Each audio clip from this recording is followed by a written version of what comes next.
ETF index mutual funds నేర్చుకుని stock మార్కెట్లో రాణించాలనుకుంటున్నారా? వెంటనే ఈ నెంబర్కి కాల్ చేయండి.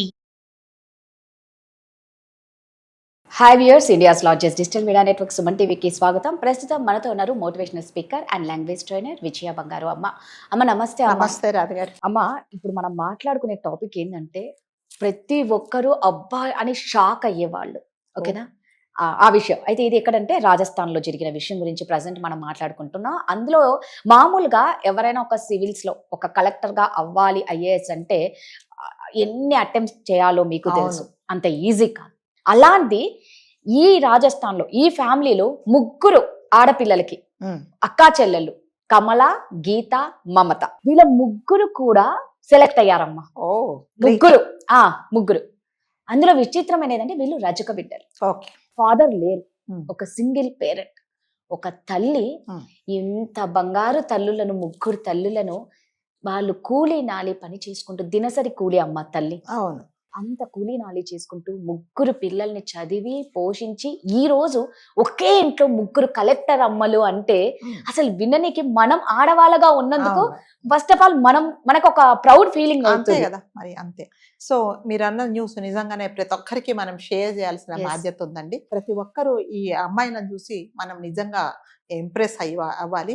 మరి ముఖ్యంగా మనం మెచ్చుకోవాల్సిన తల్లిని. అంటే మీరు అన్నట్టుగా తండ్రి లేకపోయినా కూడా, దినసరి కూలి అయినా కూడా పిల్లలను ఏమాత్రము తన పేదరికాన్ని కానీ, తన తండ్రి లేదు నేను ఒక సింగిల్ పేరెంట్ను అనేది అట్లాంటి మైనస్ పాయింట్స్ అన్ని లేకుండా పిల్లలను ఒక మంచి మార్గంలో నడిపించి, ఆ పిల్లలు కూడా ఇక్కడ మనం చెప్పుకోవాల్సింది ఏంటంటే, అంటే ఆ పిల్లలు కూడా తల్లి కష్టాన్ని గుర్తించి వాళ్ళ గోల్ ఏముందో చిన్న చిన్న వాటికి వెళ్ళలేదు. అంటే ఐఏఎస్ఎల్ అంటే జనరల్గా చాలా మంచి ఉన్నత కుటుంబంలో వాళ్ళు, తండ్రి ఐఏఎస్ ఉంటాడు, వాళ్ళ ఇంట్లో అందరు చాలా మంది కలెక్టర్స్ ఉంటారు, అలాంటి వాళ్ళే అవుతారు. కానీ మీరు అన్నట్టుగా ఇందులో అసలు ఏమీ లేకుండా, అంటే ఆవిడ దినసరి కూలి అంటే దాదాపు చదువుకోకపోయే, తండ్రి లేడు అంటే కుటుంబ బాధ్యత అంట తనదే, ప్లస్ దినసరి కూలి అంటే మీకు తెలుసు మరి ముఖ్యంగా ఈ వేజెస్ ఎలా ఉంటుందంటే లేడీస్కి తక్కువ, జెంట్స్కి ఎక్కువ అనేది కూడా చాలా మటుకు ఉంటుంది.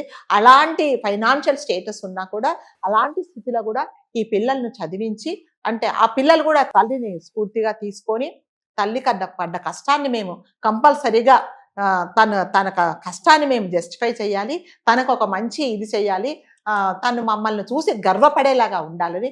ఒకరు కాదు, ఇద్దరు కాదు, ముగ్గురు కూడా కలెక్టర్ అయ్యారంటే ఆ తల్లికి నిజంగా మనం అందరం చేతులెత్తి నమస్కారం చేయాలండి.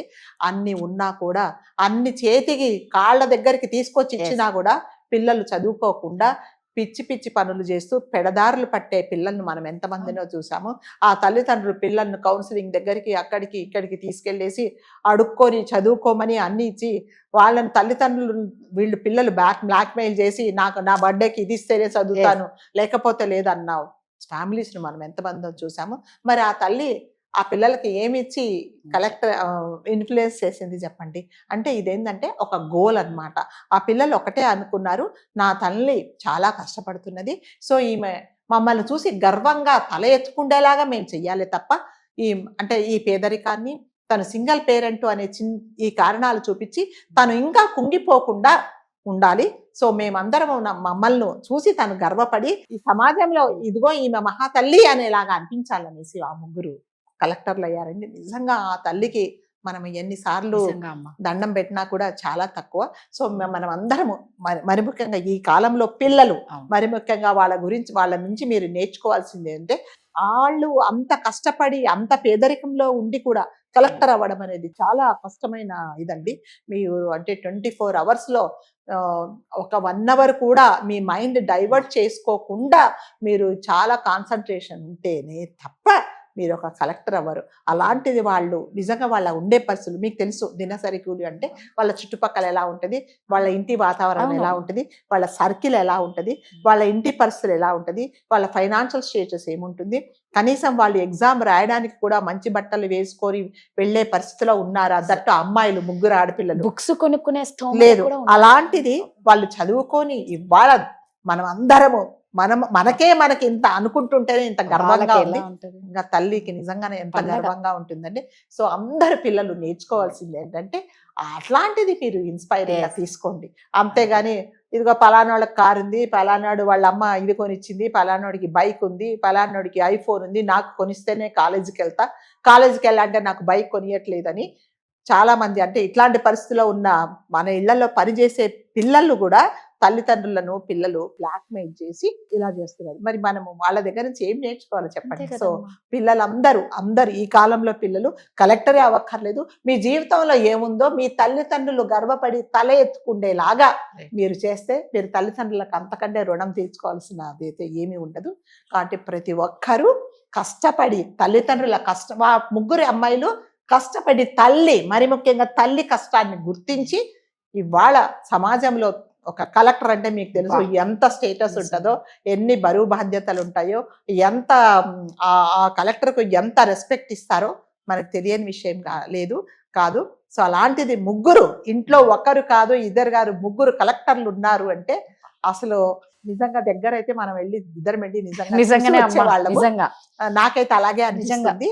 కాబట్టి అందరూ ఈ కాలంలో యూత్ అందరూ మీరు నేర్చుకోవాల్సింది ఏంటంటే కంపల్సరీగా ఈ న్యూస్ ప్రతి ఒక్కరికి మీ ఇంట్లో పేరెంట్స్ చూస్తే పేరెంట్స్ మీ పిల్లలకు చూపించండి, ఇదిగో ఇది జీవితం అంటే ఇది, తల్లిదండ్రులను తల ఎత్తుకుండేలాగా చేసిన ఆ అమ్మాయిలు అంటే నేను అమ్మాయిలు ఎందుకు చెప్తున్నానంటే అమ్మాయిలు ఏమి చేయలేరు, అమ్మాయిలు ఎంతసేపు ఏంటి వేరే ఇన్ఫ్లుయెన్స్ లో ఉంటారు అనడానికి ఇది నిదర్శనం కాదు. వాళ్ళని వాళ్ళు ప్రూవ్ చేసుకుంటారు. కాబట్టి కంపల్సరిగా ప్రతి తల్లి తండ్రి పిల్లలు ప్రతి ఒక్కరు ఇది చూసి మీరు కూడా ఇన్ఫ్లుయెన్స్ అయ్యి కలెక్టర్లు కాలేకపోయినా మీరు ఏమవదలుచుకున్నారో అవి అవ్వండి. నిజంగా సరస్వతి పుత్రికలు అనాలి ఖచ్చితంగా. అంటే అదృష్ట దేవత కూడా వీళ్ళని బాగా వరించింది. ఒకే ఇంట్లో ముగ్గురు అంటే వాళ్ళు చదువుకోవడానికి పడిన కష్టము, వాళ్ళకు కలిసి వచ్చిన కాలము, అందుకే మనకి ఏదొచ్చినా ఆపలేము. అంతే కదా, మనకంటూ ఒక మంచి టైం వచ్చింది అంటే ఎవరైనా సెట్ అవుతాం. మనం పడిన కష్టానికి ఏదో ఒక రోజు ఖచ్చితంగా ఫలితం అనేది వస్తుంది. కాకపోతే చాలా పేషెన్స్ ఉండాలి. వాళ్ళ దగ్గర సరస్వతీదేవి అనుగ్రహం ఉంది, లక్ష్మీదేవి అనుగ్రహం కంటే సరస్వతీదేవి అనుగ్రహం ఉండాలి. అది మనము అంటే ఈ చదువు అనేది ఎంతమందికి మీరు షేర్ చేస్తే అది ఇంకా మీకు నాలెడ్జ్ ఇంప్రూవ్ అవుతుంది. అంతేగాని మీ దగ్గర ఉండే డబ్బులు 10 మందికి ఇస్తే నిజంగా మీ బ్యాంక్ బ్యాలెన్స్ తగ్గొచ్చేమో, మీకున్న చదువుతో తెలివితేటల్లో నలుగురికి చెప్తే ఇంకా మీరు అప్డేట్ అవుతారే తప్ప తగ్గదు. కాబట్టి కంపల్సరీగా ప్రతి ఒక్కరూ వీళ్ళని ఒక ఇన్స్పైరింగ్ స్టోరీగా తీసుకొని అందరూ ఇన్ఫ్లుయెన్స్ అవ్వండి. నిజమే. నిజంగా అంటే ఇప్పుడు వాళ్ళ ఇంటి వరకే కాదండి, వాళ్ళ బంధువులందరూ దగ్గర కూడా వీళ్ళకి ఎంత ఇది అంటే ఇప్పటి వరకు ఒకవేళ ఇన్ కేసు ప్రతి ఒక్కరి ఇళ్లలో ఉంటే దూరం అయిపోతూ ఉంటారు. ఏవేవో ఇప్పుడు ఈ కారణంతో కూడా చాలా మంది దగ్గర అయిపోతారు. వాళ్ళకి దూరం ఉన్న చుట్టాలు కూడా దగ్గర అయిపోతారు, శత్రువులు కూడా దగ్గర అయిపోతారు. కలెక్టర్ అంటే బికాస్ ఆఫ్ ఓన్లీ వాళ్ళ బిహేవియర్, వాళ్ళ హార్డ్ వర్క్, దాని గురించి వీళ్ళందరూ మళ్ళీ వస్తారు అన్నమాట దూరమైన వాళ్ళు. సో తల్లికి నిజంగానే మీరు అన్నట్టుగా మళ్ళీ నేను చెప్తున్నా, నిజంగా పక్కన అయితే మన ఇద్దరు వెళ్ళిపోయి కంపల్సరీగా మనం అంటే పర్సనల్ గా కలిసేవాళ్ళం, రాజస్థాన్ కాబట్టి మళ్ళీ ఆలోచించుకోవాలి మనం అంతే. సో నిజంగా అండి ప్రతి ఒక్కరికి ఇన్స్పిరేషన్ స్టోరీ వీళ్ళ ఫ్యామిలీ. నిజంగా ఇప్పుడున్న కాలంలో అమ్మ చెప్పినట్టు ప్రధానికి గొడవలు పడుతూ ఇంట్లో పేరెంట్స్ తో మాకు అవి కొనిలే ఇవి కొనిలని బండి కొని ఇచ్చిన వారు కూడా సూసైడ్ చేసుకున్న వాళ్ళు కూడా ఉన్నారు. నిజంగా మరి ఈ బిడ్డలకి ఏముందని అయినా వీళ్ళు ఈ రోజు వాళ్ళకు తినడానికి కూడా నిజంగా నాకు తెలిసి 2 పూట్ల అన్నం ఉండకపోవచ్చు. అలాంటి ఈ రోజు చూడండి వాళ్ళ కష్టానికి ప్రతిఫలం ఎక్కడా పోలేదు. సో మనకంటూ ఒక రోజు వస్తుంది, మనం ఖచ్చితంగా కష్టపడితే మనం కూడా మనం అనుకున్నవి సాధిస్తాం. కాకపోతే చాలా ఓపికగా ఉండండి, ఆ టైం వచ్చి. అంతే, డిసిప్లిన్, ఓపిక, రెండూను. Thank you.